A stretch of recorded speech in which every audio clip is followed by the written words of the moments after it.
لئا روشن روشن روشن.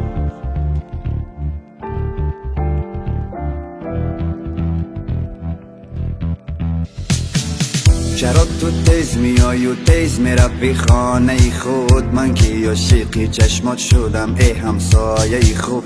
تو مثل پرنده ای بال میزنی روی دلم، هر روز نگاه میکنم کی برای از لانه خود. ای خدا چی شد با من مگر شدم دیوانه؟ ای خدا چی شد که من دیدم چونین پروانه؟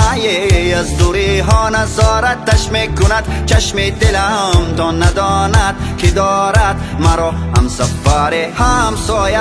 بگو چی کار بکنم که شنوی حرفایم؟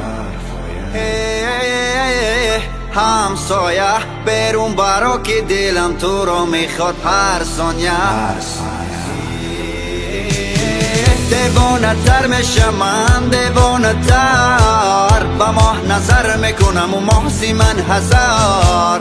بیگانه تر میشم من، بیگانه تر وقتی که دور میروی دور میشوی تاجی سرم. دیوانه تر میشم من، دیوانه تر با ماه نظر میکنم و ماه من هزار. بیگانه تر میشم من، بیگانه تر وقتی که دور میروی دور میشوی تاجی سرم،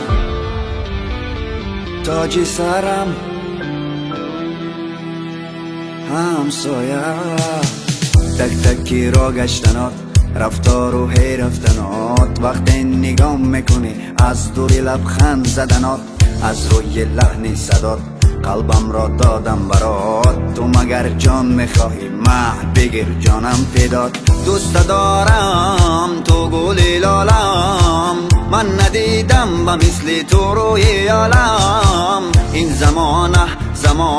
زمان کارش را کرد، او را از من جدا و مرا با غم مبتلا کرد. همسایه تو مگر کوری که نمیبینی دردهایم؟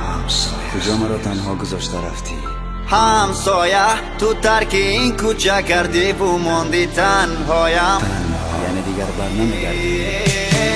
دیوانه تر میشم من، دیوانه تر با ماه نظر میکنم و ماه من هزار. بیگانه تر میشم من، بیگانه تر وقتی که دور میروی دور میشوی تاجی سرم. دیوانه تر میشم من، دیوانه تر با ماه نظر میکنم و ماه من هزار.